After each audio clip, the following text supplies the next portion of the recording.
If you're familiar with Kerbal Space Program, you might know that when you want to launch something, if you hover over the launch button, we have a few different options. You can launch from the runway, or you can choose the island airfield or the desert airfield. That's if you have the Making History DLC. But did you know that there are actually more launch sites that are hidden by default? If I switch to the VAB and hover over that again, we have the Launchpad, the Woomerang Launch Site, and the Desert Launch Site. These are both from the Making History DLC. And the Crater Launch Site, the Mahi Launch Site, the Cove Launch Site, the Glacier Lake Launch Site. What is this wizardry? These aren't part of any mods or any DLC. These are all in the stock game, Kerbal Space Program, and you can unlock all of these launch sites simply by discovering them. And in this video, I'm going to go ahead and do just that. I'm going to launch a plane and discover all of these launch sites. But maybe not this plane. This part of the video didn't go so well. Let's build a new one. So I'm going with absolutely nothing fancy here. It's just going to be a high-speed passenger transport / kind of a private jet style looking aircraft with two very, very powerful whiplash engines. We can fly to our destinations really, really quickly, because this mission is going to take us on a journey all across Kerbin. And I think doing a mission like this is really fun because it addresses one of the problems with building planes in Kerbal Space Program, in that there's very little point in building planes in Kerbal Space Program because there isn't really anything that you can do with them. But this is a mission in which an aircraft is actually probably the best tool for the job. So in this video, I'm actually not going to be going to space. This is all going to be done with this little aircraft here.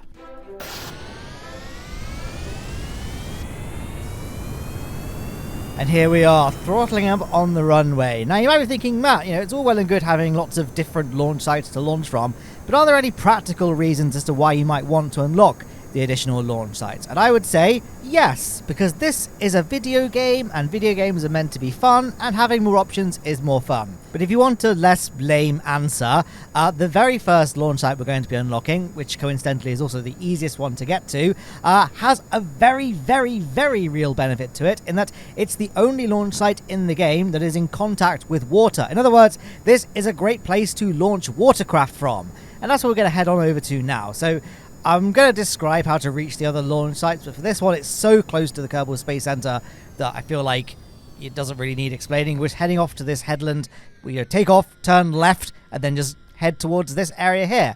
And you see this little building sort of appearing inside that little cove? That is going to be the first launch site that we unlock. This is the Cove launch site. The way you can, I'm doing the air quotes thing, discover them, is to get within 1,000 meters of them. That can be in the air, so you don't have to land.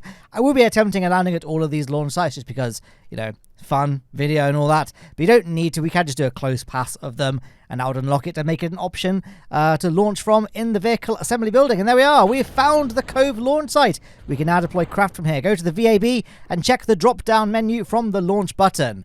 Yes, it did say VAB, not the spaceplane hangar, which means we can't launch aircraft from here. But when you're building something in the spaceplane hangar, you can just switch editors to the VAB and then launch from that. You just got to be mindful that it's going to be spawning on that little launch pad that's sort of in the water just there. And as you can see, it has a very handy ramp that leads from the launch pad into the water itself. Now, long-time viewers of this channel may remember I've actually done a video showcasing this launch pad in the past, and then I used it to build a seaplane. So this is kind of a practical example of why it's actually quite a good thing to unlock the other launch sites. I would say the Cove launch site is the only one with a distinct advantage over launching from, say, the Kerbal Space Center. The others are more just for the fun of it. So let's go ahead and have some fun. Unlock the other launch sites. So here we are in the spaceplane hangar. I'm now going to select the desert airfield as our starting location for this next launch site, because this is just the easiest place to start from. Now, the desert airfield is part of the Making History DLC, so if you haven't got that DLC, you won't have this option, I'm afraid, but you will have access to all these other launch sites that you see in this video. So we're aiming for this landmass. Looks a bit like New Zealand, just south of the desert airfield. So that's where we're going to be heading for this next launch site.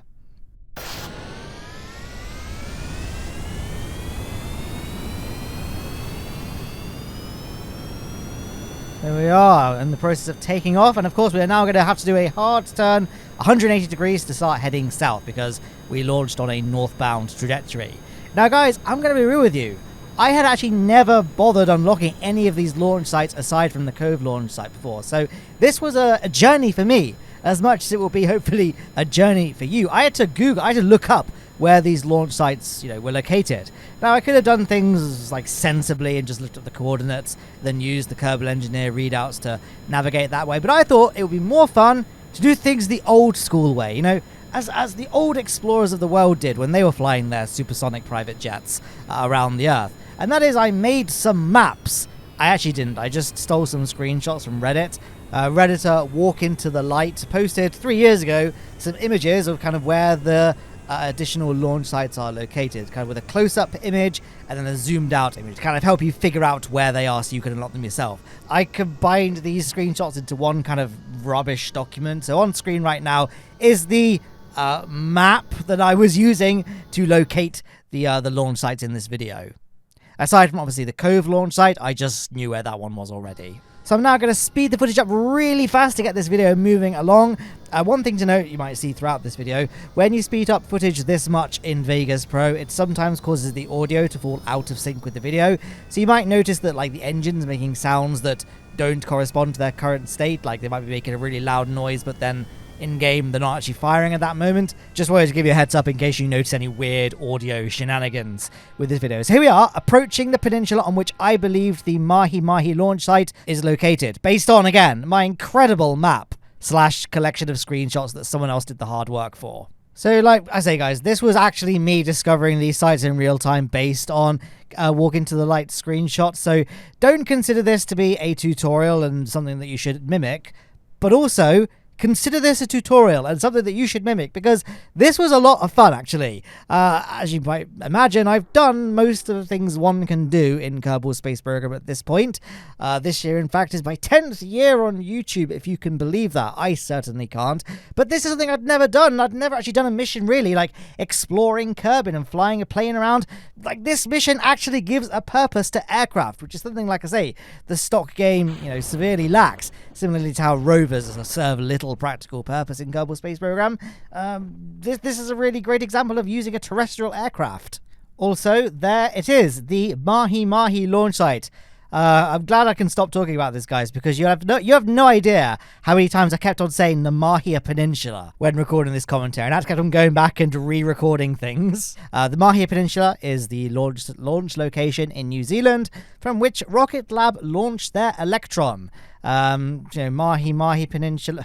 I said it again. The Mahi launch site, similar to the Mahia Peninsula launch site. And like I said earlier, that landmass that it's located on kind of resembles New Zealand, right? Anyway, let's see where we've got to so far. As you can see, we're in the tracking station, and all of those launch sites that we've located are now here. They're listed.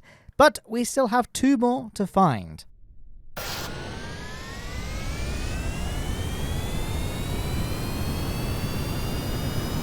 So here we are, once again, launching from the desert airfield. This time, we're going to be heading for the Crater Lake launch site.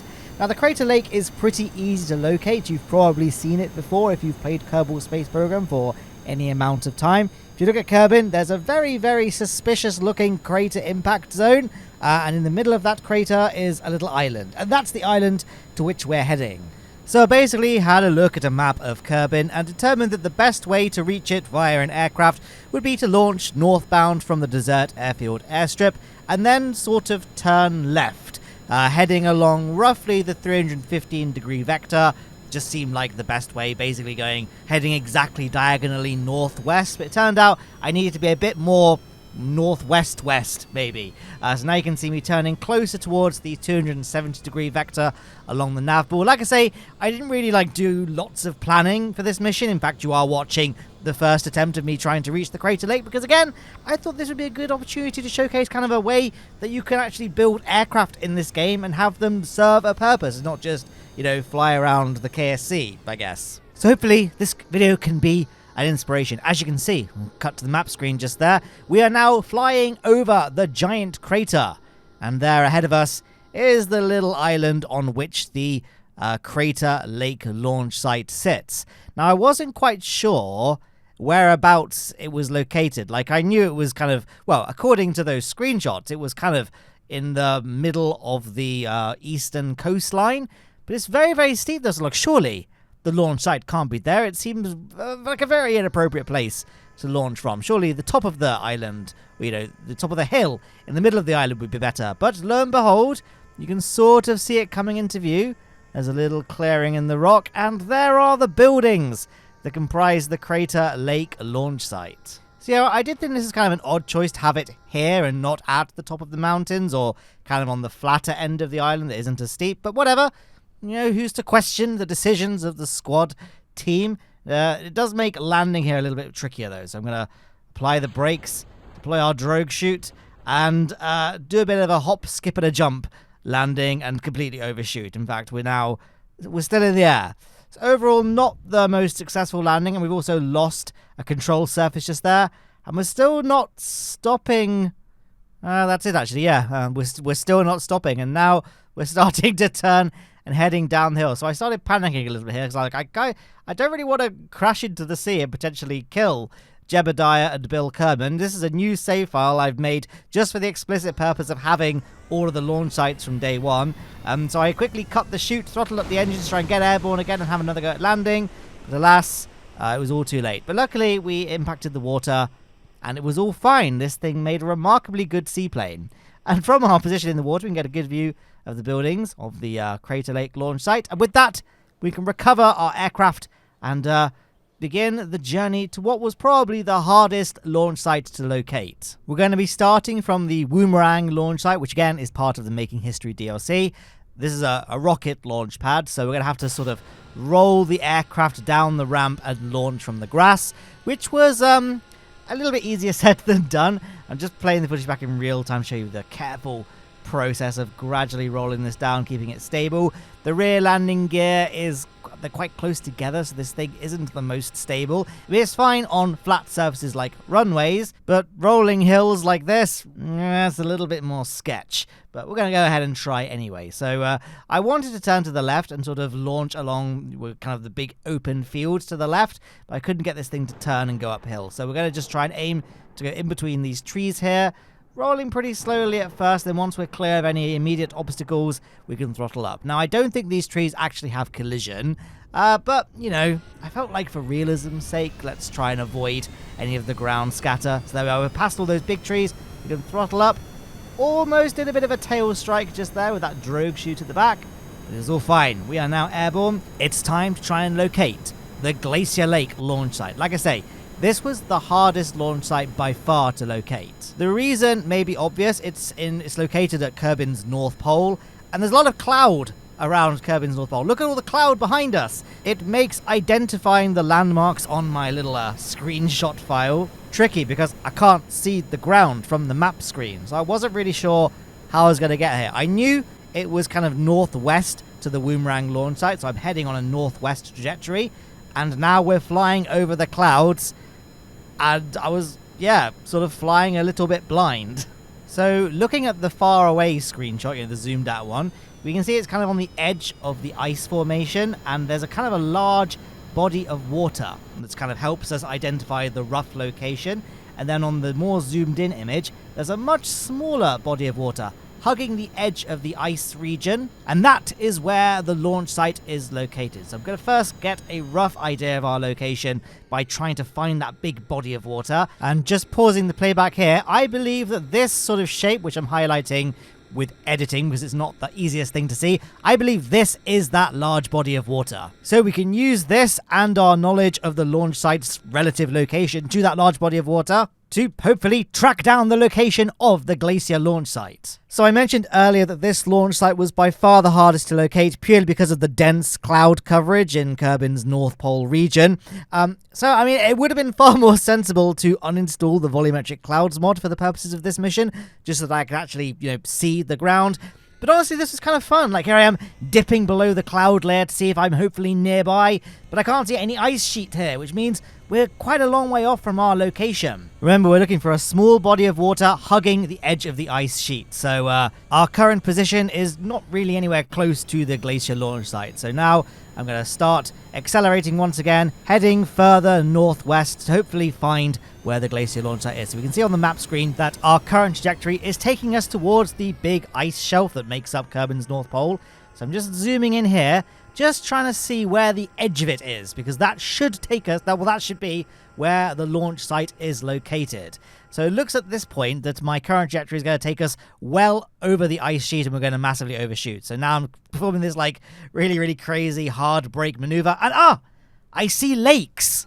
And in the moment, I reckon that these were the lakes that we can see on our little rubbish screenshot just there. And to the right of the lakes, we can see the edge of the ice shelf. So I felt we were very, very close. So by looking at the body of water below us and then looking at the map, it looks to me that we need to fly a little bit further south, hugging the edge of the ice sheet to hopefully reach that slightly larger lake. And then once we get to that larger lake, we should then hopefully be able to just find the Glacier launch site if I get rid of that big red outline. You can see the red dot there added by WalkIntoTheLite. That's where the launch site is located. And this little peninsula here looks like it should be. There we are, we've discovered it. So yeah, this was a really dumb way of finding the Glacier Lake launch site, but I felt like a proper explorer. I was using my map and having to identify bodies of water and, you know, distinctive land masses to try and navigate and find my way in order to locate this mysterious Glacier Lake launch site. So again, this isn't a tutorial. You shouldn't be doing this if you want to do this properly, but also I cannot recommend this method enough. And thank you so much to Redditor WalkIntoTheLite for supplying the maps that were ambiguous enough that this was a fairly fun challenge. I will be linking the Reddit post in the description of this video. It is like 3 years old, so it's not like a recent one, but yeah, that's what I used to find these launch sites. And here you can see me making a complete mess of the landing once again. We had a bit of an explosion. I believe the drogue chute. Yeah, we lost the drogue chute. But we survived, and any landing you can walk away from. Yeah, buy my merch in the description. Or I guess any landing you can swim away from is probably more relevant to this particular touchdown. But regardless, the crew has survived, so I take this as a win. And yeah, that is the final launch site to discover. Now, like I say, you don't need the Making History DLC to unlock these, or indeed the Breaking Ground DLC, just stock KSP. But sadly, this is only on PC, guys. Console players don't have access to these launch sites. But they do have access to one more extra launch site that PC players don't have. And I feel like if I'm doing a video covering all the secret launch sites in Kerbal Space Program, I ought to just quickly showcase that extra hidden launch site. Once you've advanced far enough along the tech tree, you'll get the Advanced Science Tech node, which, as you can see, features a Mun launch site. That's right, you can skip Kerbin ascent altogether and launch craft straight from the surface of the Mun, which is something I did in my Console Conquest Potato Aerospace series. Here we are, see, we can select it as our launch site. I actually did a full mission, starting with a launch from the Mun, going to Duna and back. It's like my science playthrough. And there's the craft on the launch pad. We've got some nice little buildings just there, a little satellite dish, well, a couple of satellite dishes. I guess a couple of kind of buildings that are obviously moon landers that are then going to be stationed there permanently. And I guess like a little fuel depot. Maybe there's like a little ISRU mining system there to kind of fuel up rockets. Not really sure. But yeah, if you want to check out that video, then I'll put a link in the description or a card on the screen, hopefully, if I remember. But on screen right now is footage from that mission, as well as, of course, the names of my Patreon and YouTube member supporters who make all of this content possible. Thank you so much if your name is there. And hey, if your name isn't there and you want to help support the channel, then do consider signing up using either the links in the description. But yeah, today's mission was kind of a different one, but this was the most fun I've had playing Kerbal Space Program in a very long time. So I certainly had fun and hope that translates into an enjoyable video. So yeah, thanks for watching and goodbye.